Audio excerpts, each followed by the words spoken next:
하나님 말씀 요나서 3장 1절부터 5절까지를 같이 보시겠습니다. 요나서 3장 1절부터 5절까지 말씀입니다. 구약성경 1288면 1절부터 5절까지 말씀을 같이 한 목소리로 받들어 읽겠습니다. 여호와의 말씀이 두 번째로 요나에게 임하니라. 이르시되 일어나 저 큰 성읍 니느웨로 가서 내가 네게 명한 바를 그들에게 선포하라 하신지라. 요나가 여호와의 말씀대로 일어나서 니느웨로 가니라. 니느웨는 사흘 동안 걸을 만큼 하나님 앞에 큰 성읍이더라. 요나가 그 성읍에 들어가서 하루 동안 다니며 외쳐 이르되 40일이 지나면 니느웨가 무너지리라 하였더니 니느웨 사람들이 하나님을 믿고 금식을 선포하고 높고 낮은 자를 막론하고 굵은 배 옷을 입은지라.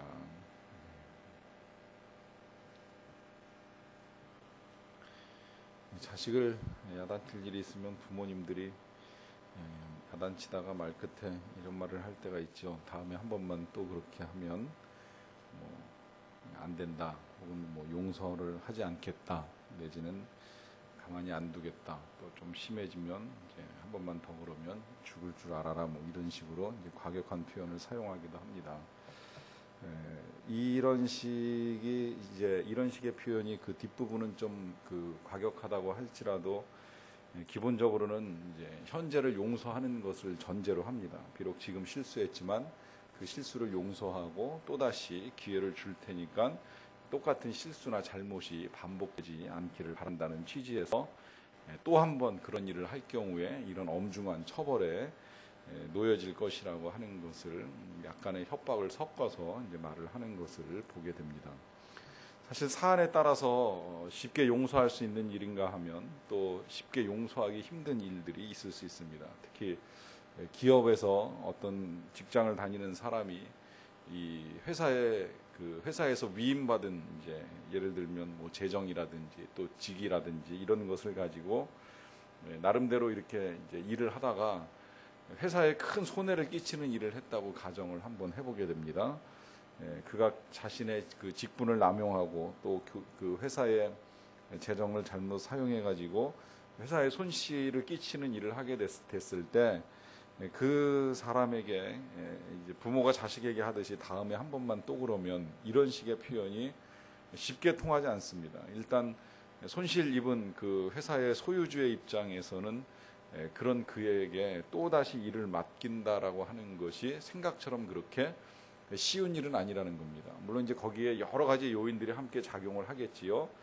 그 오러와 또 이제 일을 맡은 사람 사이의 이 신뢰 관계라든지 아니면 그 실수가 본인의 이제 그 악의에 의해서 일어난 실수가 아니라 이 사회적 환경이나 이제 주변 여건에 따라서 일어난 실수라고 하면 그 실수를 바라보는 시각이 조금은 다를 수도 있다라고 하는 것입니다.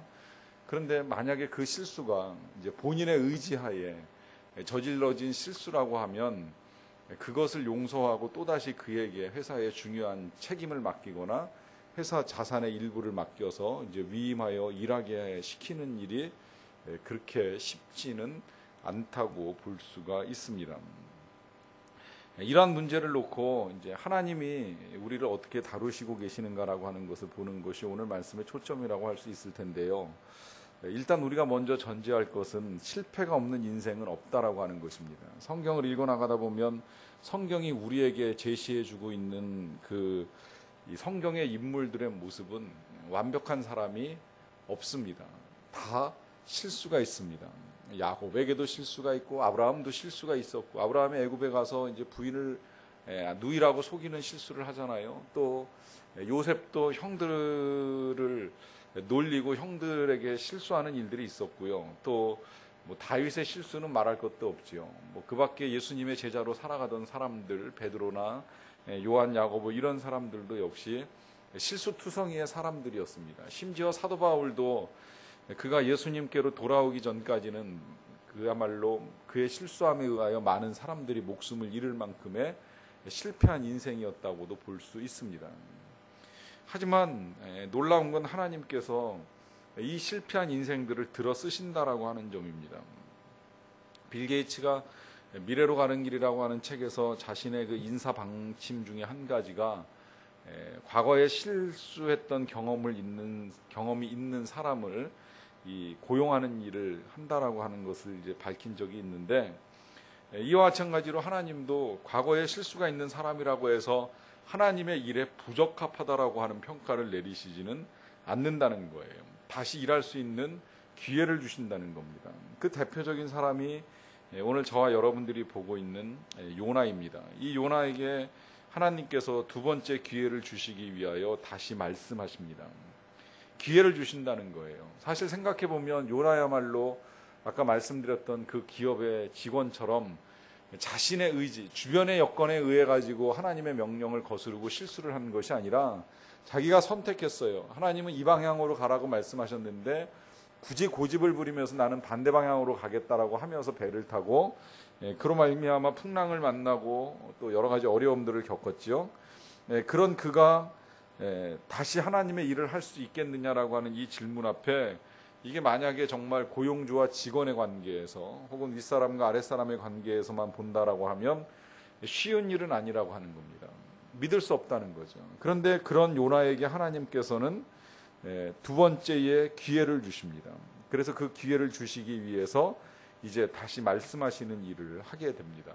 이제 이것이 우리가 하나님을 신뢰할 수 있는 이유가 됩니다.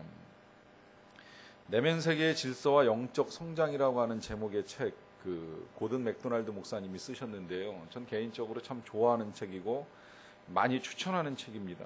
이 책이 사실 나온 지가 벌써 한 20-30년이 다 돼 가는데, 그때부터 지금까지 제가 가지고 읽으면서 제 내면 세계가 그야말로 무질서해지고 다시 이렇게 성장해야 될 필요성을 느낄 때마다 꺼내서 읽어보면 제 영적인 상태를 진단하는데 아주 도움을 많이 주는 책입니다. 이게 제가 대학생 시절부터 은혜를 많이 받았는데 지금까지도 그런 영향력을 주는 책이 되었습니다. 그런데 이 귀한 책을 쓰신 이 맥도날드 목사님이 안타깝게도 사역을 하시다가 이제 중간에 잠시 타락하셔가지고 영적, 도덕적으로 이제 실수를 저질러요. 그래서 하던 사역을 중간에 내려놓고 산속에서 은둔하시면서 이제 회개와 회복의 시간들을 갖습니다. 그리고서 몇 년의 세월을 보내시고 난 다음에 무너진 세계를 재건하라라고 하는 제목의 책을 다시 쓰셨어요. 이 무너진 세계를 재건하라라고 하는 이제 책 제목이 주는 것처럼 이제 본인의 인생이 완전히 다 무너지고 난 다음에 새롭게 시작하고 또 시작한 이후에 이제 하나님의 인도하심을 밝혀준 책을 쓰면서 그 책의 서론에 이제 자신의 어렸을 때 경험 한 가지를 가지고 말씀을 하십니다. 그 경험은 이런 거예요. 집안에 있었던 이제 좀 귀한 세라믹으로 만들어진 램프가 하나 있었는데 이 램프를 실수로 부모님이 안 계실 때 바닥에 떨어뜨리는 일을 하게 됩니다. 완전히 깨지지는 않았는데 금이 좀 많이 갔고요.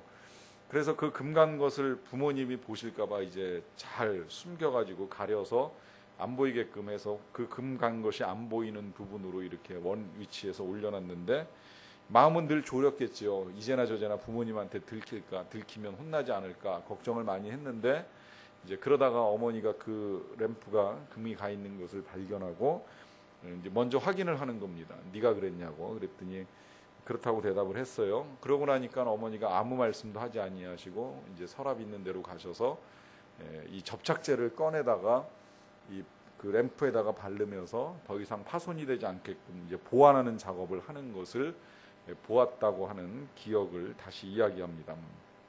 그는 이 사건을 통해서 이제 하나님의 은혜를 생각을 하는 겁니다. 그의 표현대로 하면 그는 어머니가 사용한 그 접착제가 마치 하나님의 은혜와도 같아서 오히려 이전보다도 더 견고하게 또 더 튼튼하게 램프를 붙여주는 역할을 한다라고 하는 것입니다. 그와 같이 하나님은 하나님의 사람을 이제 한번 실패했다고 해서 그냥 버려두는 것이 아니라 다시 일할 수 있는 기회를 허락하신다고 하는 거죠.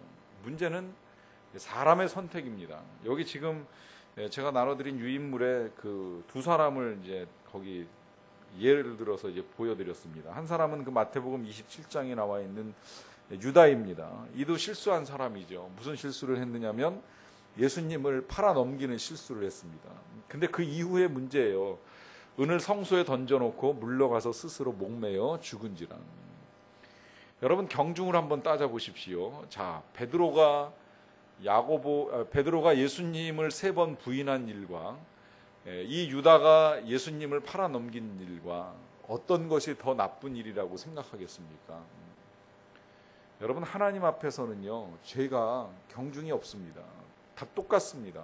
하나님 앞에서는 마치 모래알이나 바위돌이나 다 물에 가라앉는 것처럼 유다가 지은 죄나 베드로가 지은 죄나 다를 것이 없다는 거예요. 똑같은 죄를 지은 거예요. 이 죄가 크고 저 죄가 작다 하는 것이 없습니다. 하나님은 눈꽃만한 죄라고 할지라도 용납 못하시는 분이십니다. 어떤 죄라도 하나님이 인정하실 죄는 없습니다. 그렇게 보면 유다가 지은 죄나 베드로가 지은 죄가 다르지 않다는 거예요. 그렇기 때문에 1차 우리도 내가 좀 덜 잘못했느니 더 잘못했느니 따질 일이 없어요. 죄는 다 똑같이 죄예요. 다만 그 다음에 태도가 문제입니다. 그 다음에 유다의 선택은 스스로 목숨을 끊는 것이었어요. 기회를 스스로 버린 겁니다. 하나님께 돌아와서 회개하고 하나님과 함께 일할 수 있는 기회를 스스로 저버리고 그렇게 인생을 자기가 마감해 버렸어요. 이게 안타까운 일이죠. 하지만 반대로 베드로는 어떻게 합니까? 물론 베드로도 잘하진 않았어요. 예수님 부활하시고 난 다음에 다락방에 숨어 있고 또 예수님은 예루살렘에 계시는데 먼저 갈릴리로 가가지고 고기잡이 하면서 예수님하고 가까이 하려고 하지 않았습니다. 그런 이 베드로를 예수님이 찾아오셔가지고 다시 그 베드로가 고기 잡고 있는 갈릴리 바닷가에서 불을 피워 놓으시고 떡을 구워 놓으시고 생선을 준비하시고 같이 아침을 먹을 수 있도록 장만을 하고 계셨어요. 그래서 물에 젖고 춥고 배고픈 이 베드로와 제자들을 불러서 같이 먹으시면서 이제 마지막에 하시는 질문이잖아요. 그 질문의 3번째, 똑같은 질문이 3번 반복됐습니다. 요한의 아들 시몬아, 네가 나를 사랑하느냐? 이 질문을 통해서 다시 한번 이제 일깨워 주는 거예요. 베드로에게 네가 비록 실수하고 나를 떠나가긴 하였지만 지금도 나를 사랑하는 마음이 남아 있느냐? 만약에 그 마음이 조금이라도 남아 있다라고 하면 다시 나는 너에게 맡긴다, 부탁한다. 내 양을 먹이라. 기회를 주시는 거예요. 다시 일하라고 말씀을 하시는 거예요. 하나님 이런 분이세요. 욥기 33장 14절에서 그래서 이렇게 하나님을 다시 우리에게 가르쳐 줍니다. 하나님은 한 번 말씀하시고 다시 말씀하시되 사람은 관심이 없도다. 사람이 관심이 없는 것이 문제이지 하나님은 계속 말씀해 주신다는 거예요. 반복적으로 말씀해 주신다는 거예요.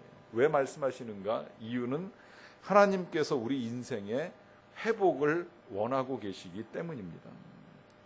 우리 인생에 무너지는 일이 있습니다. 상처를 받는 일도 있습니다. 또 고통도 있습니다. 그러나 그것 때문에 머물러 있는 것이 아니라 그 상처와 고통을 딛고 일어서기를 원하시기 때문에 하나님이 말씀하시고 그 말씀하신 것을 못 들으면 또 말씀하시고 또 말씀하신다는 거예요. 이 말씀에 관심을 가지라는 거예요. 그리고 기회를 주신다는 겁니다. 사람에 따라서 주는 기회가 조금씩 다를 수는 있어요. 어떤 사람에게는 병든 상태에서 다시 일으켜 세우셔서 건강의 기회를 주셔서 일하게 하시는 경우도 있고요. 또 시간을 주시는 경우도 있고요. 때로는 재물을 허락하시면서 다시 하나님을 섬길 만한 기회를 주시는 경우도 종종 있습니다.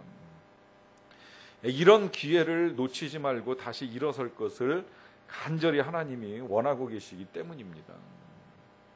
그래서 이제 하나님이 요나에게 니느웨로 가서 하나님께서 명령하신 것을 선포하라고 합니다. 그 3장 22절이 아니라 2절 말씀인데요. 일어나 저 큰 성읍 니느웨로 가서 내가 네게 명한 바를 그들에게 선포하라 하신지라. 여러분, 이것이 제일 앞서서 말씀하셨던 그 요나 1장 2절의 말씀하고 좀 유사한 부분이 있죠. 너는 일어나 저 큰 성읍 니느웨로 가서 그것을 향하여 외치라. 그 악독이 내 앞에 상달되었음이니라 하시니라. 똑같이 하나님의 명령은 일어나라라고 하는 것으로 시작이 됩니다. 그런데 조금 상황은 달라졌습니다. 이전에 제일 처음에 말씀하셨을 때 이 일어나라고 하시는 것은 이제 예루살렘에 머물러 있던 이 요나를 일으켜 세우시는 말씀이었다면 지금 여기 요나서 3장에서 다시 말씀하시고만 일어나라고 하는 이 말씀은 실패한 너의 인생을 딛고 일어서라는 거예요. 주저앉아 있었던 너의 실수를 다시 회복시켜 가기 위하여서 일어나라는 거예요. 머물러 앉아 있지 말고 다시 도전할 것을 이제 요구하시는 하나님의 말씀입니다. 그래서 가라고 말씀하십니다. 저 큰 성읍 니느웨로 가라. 저 큰 성읍 니느웨로 가라고 말씀하시는 이 말씀도 우리가 좀 생각을 해볼 필요가 있습니다. 첫째는 큰 성읍 니느웨라고 하나님이 표현을 하세요. 이제 하나님이 이 니느웨가 이 적은 도시가 아니라는 걸 하나님도 인정을 하시는 거예요. 큰 성읍 니느웨로 가라고. 자, 이 니느웨가 이제 요나에게 있어서는 이제 가기 싫은 도시였습니다. 그는 이 도시로 가는 것이 싫어가지고 다시스로 가기 위해서 배를 탔던 사람입니다. 여러분, 여기에 이제 인간의 그 본성 하나가 드러나는 것이 있습니다. 그건 뭐냐면 하나님이 가라고 하는 곳, 하나님이 이끄시는 곳에 가는 것이 싫을 때가 있어요. 또 반면에 그와 반대로 내가 가고 싶어하는 자리가 있을 수 있다라고 하는 것입니다. 늘 우리는 이 둘 사이에서 이제 갈등을 일으키는 일들이 있습니다. 모르겠어요. 저는 실제 이제 이런 경험을 하며 살아왔던 기억을 가지고 있어요. 저는 이제 일찍이 하나님의 부르심을 받기는 했지만 그 하나님의 부르심을 따라가려다가 이제 길이 좀 바뀌어가지고 일반 대학을 가고 이제 직장 생활을 하면서 사회 생활을 하다가 이제 제 생각이 좀 이제 많이 그쪽으로 쏠리면서 마치 소위 말하는 다시스라고 하는 이 욕망의 도시를 향하여 나아가고 싶었던 시간들이 있었습니다. 근데 하나님이 원하셨던 건 제가 그쪽으로 가는 것이 아니라 니느웨로 가라고 하는 걸 원하셨어요. 그렇게 보면 이 요나를 놓고 봤을 때 요나는 다시스로 가다가 망가진 인생입니다. 그리고 그의 삶의 자리는 니느웨라고 하는 사실을 일깨워 주십니다. 이런 일들이 우리의 삶에서 일어날 수 있다는 거예요. 내 욕망을 쫓아가다가 우리는 망가진 인생의 길에 서 있을 수 있고요. 반면에 좀 힘들지라도 니느웨라고 하는 이 자리, 이방인들이 있고 또 내가 가기 싫어하는 곳이라고 할지라도 그곳이 하나님께서 머물게 하시는 삶의 자리일 수도 있다라고 하는 것입니다. 그리로 가라고 명령하시는 거예요. 그리고 그리로 가라고 하시면서 이제 내가 네게 명한 바를 그들에게 선포하라고 말씀을 하십니다. 자, 이제 우리에게 있어서 이제 문제는 실패가 문제가 아니라 그 실패를 딛고 일어나는 것이 문제이고 또 그 다음에 명령을 따라 순종하여서 나가는 것이 문제이고 그 다음에 하나님의 말씀대로 선포해야 됩니다. 왜냐하면 이제 이후에 보겠지만 이 선포하라고 하시는 이 말씀 속에 선포가 가진 능력을 하나님이 인정하시고 그 선포 가운데 능력을 부어주시는 거예요. 그걸 이제 좀 더 보겠습니다. 자, 그렇게 말씀을 듣고 난 이제 요나가 하나님의 말씀대로 일어나서 이제 니느웨를 향하여 가죠. 근데 그 니느웨는 사흘 동안 걸을 만큼 하나님 앞에 큰 성읍이더라 그래요. 자, 니느웨로 들어갈 때의 요나의 마음을 좀 한번 생각을 해보실 필요가 있습니다. 이 성에 들어가는 것이 싫어가지고 오랫동안 그는 배를 타고 다시스로 가려고 애를 썼던 시간이 있습니다. 저는 지금도 그거 하나는 생생하게 좀 기억이 나요. 어느새 한 15년 정도 시간이 흘렀는데 신대원 시험을 보기 위해서 이제 장로의 신학대학교에 이 원서 접수를 하고 이제 시험날 아침에 이제 그 학교에 마을버스 타고 내려가지고 언덕을 올라가던 기억이 납니다. 왜 그날 아침에 그 언덕을 오르면서 이렇게 눈물이 많이 나는지 왜 울었는지도 잘은 모르겠는데 하여튼 그 언덕을 오르면서 굉장히 많이 울었던 기억을 가지고 있어요. 그 학교를 아마 좀 더 일찍 왔어야 되는데 내가 왜 이렇게 오래 걸려서 왔지 하는 이런 생각이 제 마음속에 찾아 들어왔다고 여겨집니다. 그리고 그 학교에 오기까지 마치 뭐 요나만큼이 아니겠지만 정말 배 타고 풍랑을 만나고 또 물고기 뱃속에 빠지는 것 같은 그런 고통과 흑암의 시간들이 지나왔기 때문에 눈물을 흘렸던 것은 아닌가라고 하는 생각이 들었습니다. 이 성에 들어갈 때에 아마 이 요나의 마음, 내가 이 성에 들어가기 싫어가지고 그토록 하나님을 피해서 이리저리 도망도 많이 다녔는데 내가 다시 이 성으로 들어가야 된다라고 하는 이 사실 앞에 요나의 마음이 늘 기쁘지만은 않았을 것 같아요. 좀 답답한 마음도 있었을 것이고 여러 가지 생각이 복잡하게 얽혀 있었으리라고 여겨집니다. 그런데 하나님은 그 일을 하라고 하신 거예요. 힘들지라도 그리로 가라고 하시는 거예요. 여러분, 우리가 순종이라고 하는 것을 배울 때에는 항상 순종에는 이제 약속이 따릅니다. 그 약속이라고 하는 건 뭐 순종하는 자가 기적을 보고, 순종하는 자가 하나님의 영광을 보고, 순종하는 자가 하나님의 영광 가운데 참여하고 하나님이 주시는 기쁨을 누릴 것이다. 뭐 이런 식의 약속들이 있습니다. 근데 그 중간에 이 순종과 약속이라고 하는 이 둘 사이에 존재하고 있는 우리 삶의 과제가 있다는 것을 우리가 간과할 수는 없어요. 다시 말씀을 드리면 순종한다고 해서 우리들의 삶의 숙제가 쉬워지는 건 절대 아니라는 거예요. 전 실제로 그 경험을 했습니다. 뭐 순종인지 불순종인지 정확하게는 표현하기 어렵지만 어쨌든 신학대학원에 들어갔고 공부를 시작했는데 제 인생은 더 고달퍼졌어요. 낮에는 학교 가서 공부해야죠. 또 수업 끝나기가 무섭게 학원에 가서 애들 가르치면서 생활비 벌어야지요. 밤 10시에 강의 끝나고 집에 돌아오면 그때 막 우리 둘째 아이 태어나가지고 걔 이제 목욕시키고 뭐 이렇게 저렇게 하면서 재워놓고 나면 밤 12시 넘어서 이제 다시 또 학교에서 공부했던 거를 이제 봐야 되는 이런저런 시간들이 1학기 동안 그 진행이 되면서 순종이 영광을 가져오기는커녕 오히려 순종이 삶을 더 고달프게 한다라는 생각을 많이 해보게 됩니다. 뭐 실제 그 순종의 대표적인 사례를 예를 들자면 예수님이 가나안 혼인잔치에서 그 물로 포도주를 만드는 사건이라고 할 수 있는데 그것이 순종을 통해서 기적이 나타난 것은 틀림이 없지만 그 중간에 하인들은요 6통이나 되는 그 항아리에다가 물을 채우느라고 고생을 하는 거예요. 땀 흘리는 시간이 있었다는 거예요. 얼마나 힘들었겠어요. 여기 지금 제가 마리아 이야기 써놨잖아요. 마리아가 순종하면서 대답을 합니다. 이르되 주의 여종이 오니 말씀대로 내게 이루어지이다. 자, 대답은 잘 했어요. 그 다음에 마리아의 인생이 어떻게 됐을까요? 마치 정말 무지개 꽃길을 걷는 것처럼 행복한 나날의 연속이었을까요? 절대 그렇지 않습니다. 이 처음 천사를 만난 이 사건 다음에 마리아의 인생이 뒤틀리기 시작을 합니다. 정혼한 남편이 왔다가 아이 가진 거 알고 가만히 끊고자 합니다. 그에게 천사가 안 나타났었으면 아마 금방 파혼이 됐을 겁니다. 그걸로 끝납니까? 아이를 가졌다고 하면 아이가 자라는 동안에 본인에게도 의심이 찾아올 수 있지만 남편이 될 요셉한테는 얼마나 더 큰 의심이 있었겠어요. 정말 저 여인의 뱃속에 들어있는 그 아기가 성령으로 잉태된 것이 맞는지, 하나님의 아들이라고 하는데 그게 사실인지 그 의심을 떨쳐내는 것도 쉬운 일은 아니었겠지요. 그렇게 9개월, 10개월 잘 참고 견디고 있는데 마지막에 출산하기 직전 배가 잔뜩 불러왔는데 나라에서 어떻게 해요? 호적하라고 다 고향으로 돌아가라는 거예요. 그래서 나사렛에 살고 있던 이 마리아가 이 고향인 베들레헴까지 돌아가는데 이게 짧은 거리가 결코 아닙니다. 당시 교통수단으로는 상당히 많은 시간이 걸리는 거리인데 얼마나 힘들었겠어요. 그렇게 해서 베들레헴까지 가면 그 다음에는 왕이 탄생하는데 메시아가 태어날 건데 무슨 왕궁이 준비되었어야 할 거 아닙니까? 왕궁은커녕 여간방 하나도 잡을 수가 없는 거예요. 다 베들레헴에 호적하러 온 사람들이 가득해가지고 결국에는 방을 얻지 못하고 이 마국간에서 이 몸을 풀어야 되는 일까지 겪게 됩니다.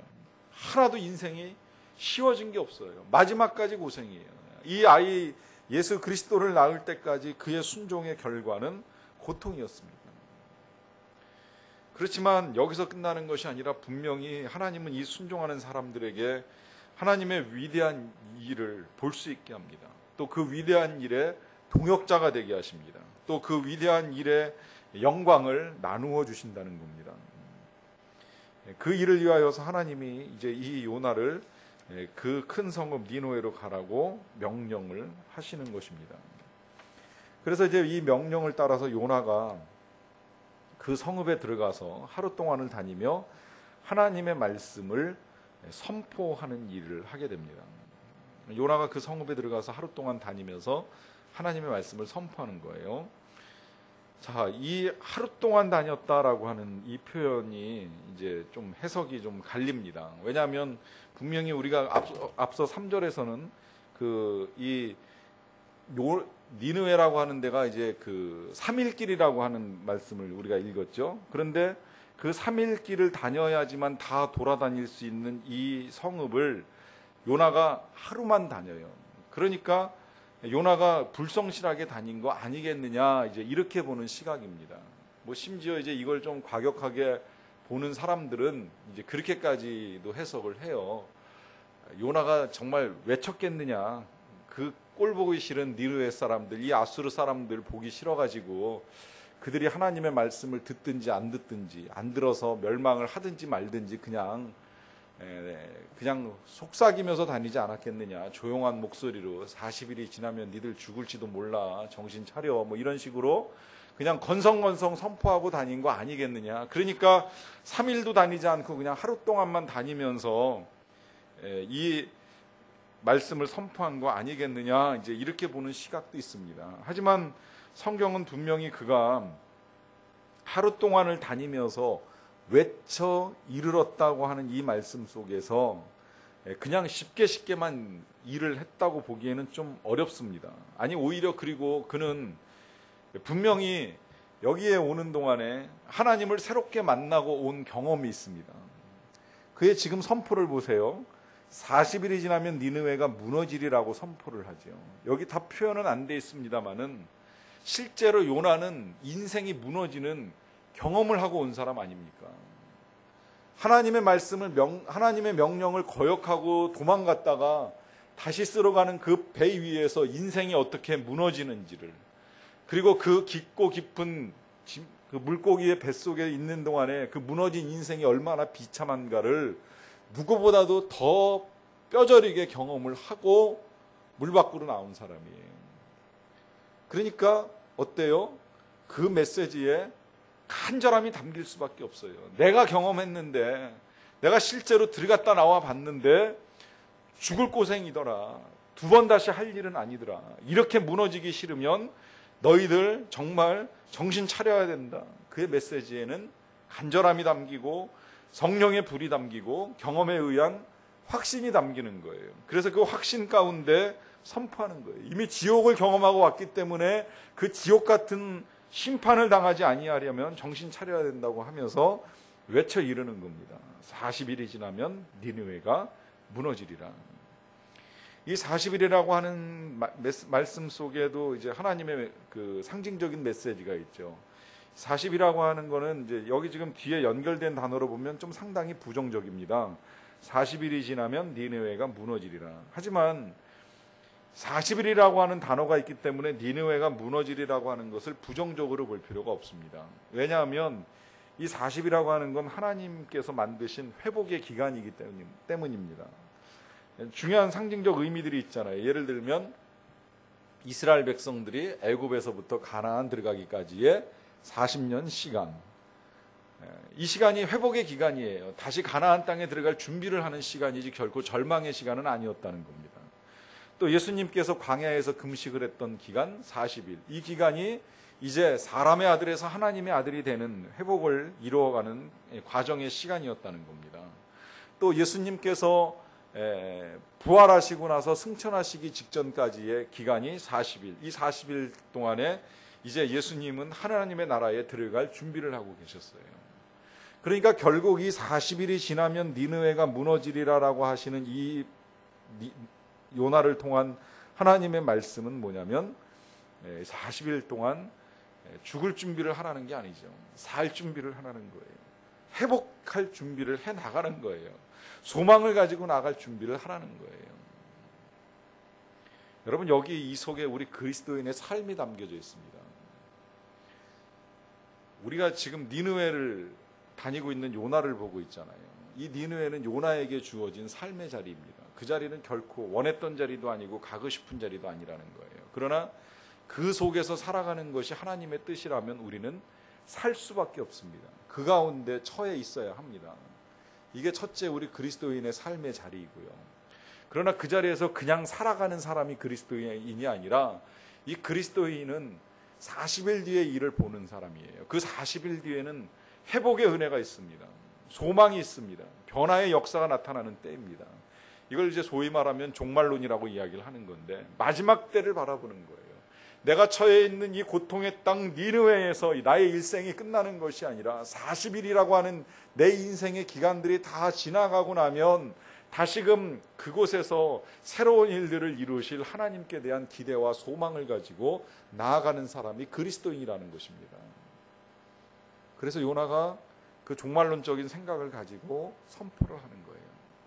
40일 안에 변화를 이루어 가야 된다.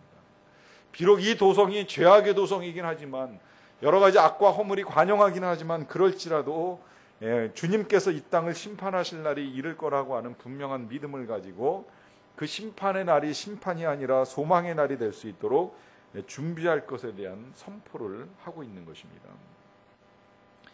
자, 그 선포의 결과를 보세요. 그 선포의 결과 요나서 3장 5절을 보니까 니느웨 사람들이 하나님을 믿고 금식을 선포하고 높고 낮은 자를 막론하고 굵은 베옷을 입은지라. 제가 아까 그 요나가 하루 동안을 다녔다라고 하는 이걸 두 가지로 다 해석을 해드렸습니다. 긍정적인 해석도 했지만 부정적인 해석을 먼저 말씀드렸죠. 자, 만약에 요나가 불성실하게 다니고 대충 건성 다니면서 이 선포를 했다고 그냥 가정해 보십시오.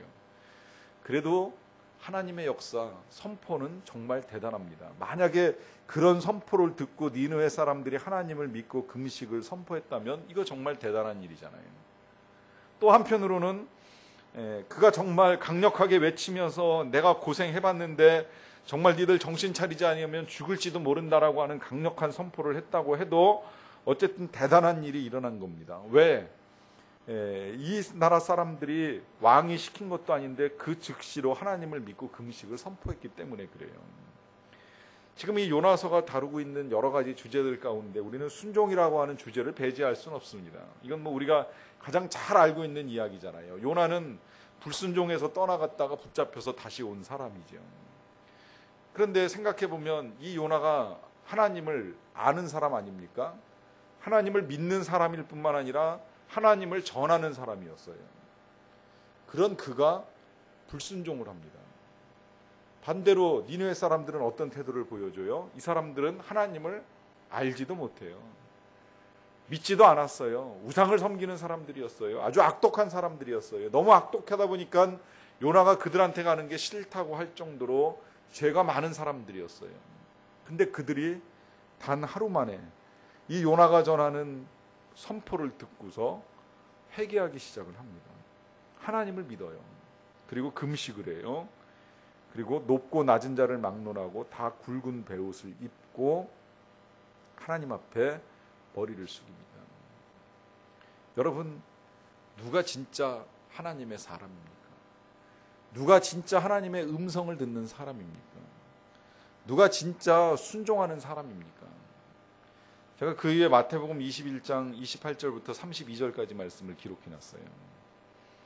여기 이 말씀은 예수님이 제자들하고 대화식으로 비유한 겁니다. 어떤 사람한테 두 아들이 있는데 먼저 맏아들한테 야 포도원에 가서 일하라 그랬더니 하지요 그러고서는 가지 아니한 아들, 또 둘째 아들한테 그럼 네가 가라 그랬더니 싫어요 그랬다가 그 후에 뉘우치고 간 아들, 너희들 생각에는 이 둘 중에 누가 아버지의 뜻대로 하였느냐? 제자들의 대답이 당연히 둘째 아들입니다. 왜 이 비유를 하시는 거예요?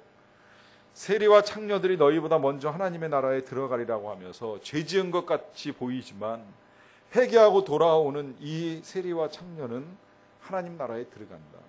그러나 니들은 하나님 믿는다고 말은 하지만 진짜 하나님의 뜻을 따라 살지 않기 때문에 이 불순종한 큰아들과 별반 다를 것이 없다고 하면서 책망을 하시는 거예요. 결국 니느웨 사람들은 회개하고 하나님께로 돌아오지만 요나는 하나님을 떠나갔던 사람이 되었습니다. 여러분, 결국 이 메시지를 통해서 우리가 다시 생각해야 될 것이 뭡니까? 그럼 요나에겐 더 이상 희망이 없는 겁니까? 그것도 아니잖아요. 요나도 돌아왔으니까 또 쓰임 받잖아요. 결국은 뭐예요? 결국은 하나님이 요나에게나 혹은 니느웨 사람들에게나 그리고 우리들에게나 다시 기회를 주신다는 겁니다. 여러분, 이것이 하나님의 자비입니다. 이게 하나님의 긍휼하심입니다.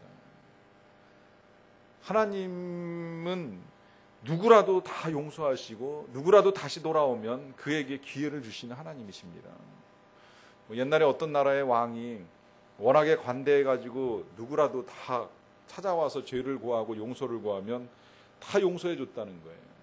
그래서 용서받지 못하는 백성이 없었는데 유일하게 그 왕이 용서할 수 없었던 사람이 하나 있었다고 합니다. 그는 자기 잘못을 인정하지 않는 사람이었어요. 내가 왜 왕 앞에 가서 그 죄를 고백해야 되느냐라고. 그의 교만함이 그의 죄를 용서받지 못하게 만드는 겁니다. 그 일만 아니었으면 그도 얼마든지 용서받을 수 있었는데 아무리 관대한 왕이라고 할지라도 그를 용서할 수는 없었다는 것입니다. 여러분, 하나님은 우리가 다시금 하나님께로 나아와서 우리의 잘못을 인정하고 새로운 기회를 가지기를 원하고 계십니다. 그래서 실수한 다윗에게도 또다시 기회를 주셔서 그가 하나님의 뜻을 따라 살아가게 하셨고요. 또 도망갔던 요나이지만 그를 다시 불러내서 니느웨를 위한 사역을 감당하게 하셨습니다. 비록 베드로도 예수님을 부인하고 떠나갔지만 그에게도 기회를 주셔서 그 기회를 살려서 예수님을 위하여 헌신하고 충성할 수 있게 해주셨습니다. 여러분, 우리에게도 계속 하나님의 기회는 제공됩니다. 그 기회를 놓치지 마시고 그 기회에 다시 하나님께 나아가 순종하며 하나님의 일들을 이루어 가십시오. 그러면 하나님께서 그 순종하는 자에게 하나님의 영광과 기쁨을 나누어 주실 줄로 믿습니다.